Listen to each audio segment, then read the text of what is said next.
Okay, I'm using the two telescopes, of both of them 4" approximately. This is a Skywatcher 100mm f500, that is f ratio of 5, short tube with a 6mm Vixen SLV, and using with the Meade ETX105 4" again, and with the 18mm BST Starguider ED. The comparison is according to this. I'm looking at the Jupiter with the short tube refractor. You can see a lot of details on the planet, the cloud belts, and but I can also say that there is plenty of chromatic aberration.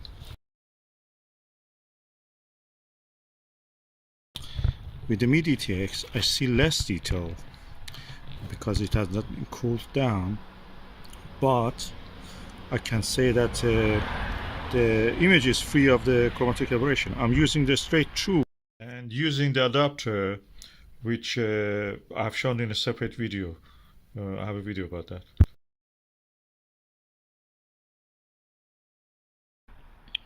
So far, refractor and this Maksutov are the best. This one has a focal ratio of 14 and a focal length of 1470.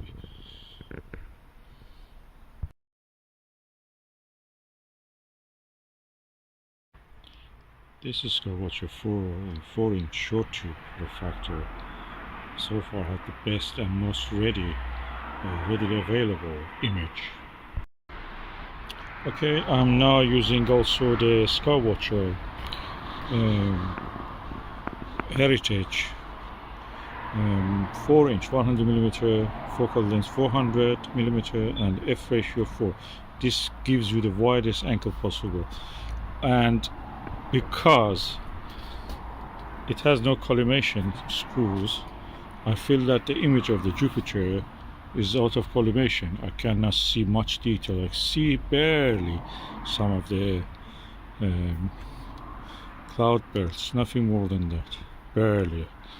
Maybe south and north equatorial belt are not easily visible.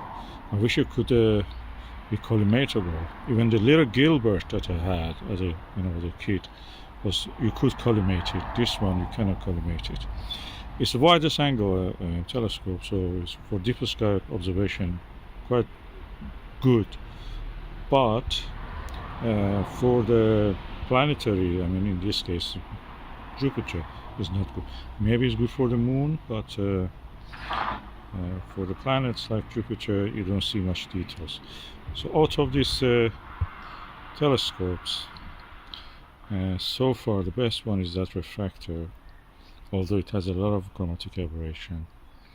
Then comes this without chromatic aberration, the Meade ETX105, but the clarity is less. Of course, this is just out of the warm room and to this environment. Refractor was ready to observe. This probably needs a little bit, acclimatization, temperature, equilibrium, and this one is just out of collimation. You cannot use it really for this kind of observation of the planets. And this is Skywatcher Newtonian. Although I had the widest field of view, and I used the eyepiece, which was a 4mm Skywatcher Nirvana, it didn't show much detail on the planet, mainly because it was not possible to collimate it. The telescope is out of collimation. It's good for wide-angle view of the deeper sky objects. As I mentioned, this Skywatcher Heritage 100mm telescope is not good for observing planet. Probably for the moon, but not much even for that. But is excellent for wide-angle views, wide field of view of the deeper sky objects. I'm looking at the M42 Great Orion Nebula and the stunning image quality. And it's easy to even capture astrophoto with your mobile phone. I'm using just the Skywatcher 25mm Super MA eyepiece. This came with this telescope on its own, on a small Dobsonian mount. They come. That's excellent. I'm using it in this Altair Sabre because it's easier for me. It rises at the height. And I will put the astrophoto I've taken of the Orion Nebula, and it's beautiful. The actual image, when you see it, is stunning. Okay, this is the astrophoto I took with this eyepiece and this telescope, and it's stunning. As you can see at the margin of it, we have some. The mirror is spherical, it's not paraboloid, so you can see some, chroma at the corners.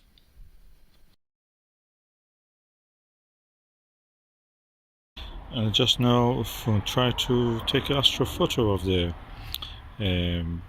M45, the Pleiades, the star cluster, famous star cluster. It was really nice, and I was able actually to take the whole cluster. It's really wide angle, really excellent in that sense. I have tried it with a lot of telescopes. None of them showed this as good as this one. The really wide angle view of this telescope. This telescope reminds me of the Astroscan 2000. That is also 4-inch, 4.5-inch. This is easier, it's cheaper, it's available. The Astroscan is not available, and you cannot get it unless it's second-hand. It's not easy to get it. This telescope is excellent for deeper sky. I recommend it for that purpose. For the planetary, probably you should get a little refractor, 80mm or 100mm. 4-inch will be enough. Or something like a Skywatcher EVO Star 90mm. That's excellent.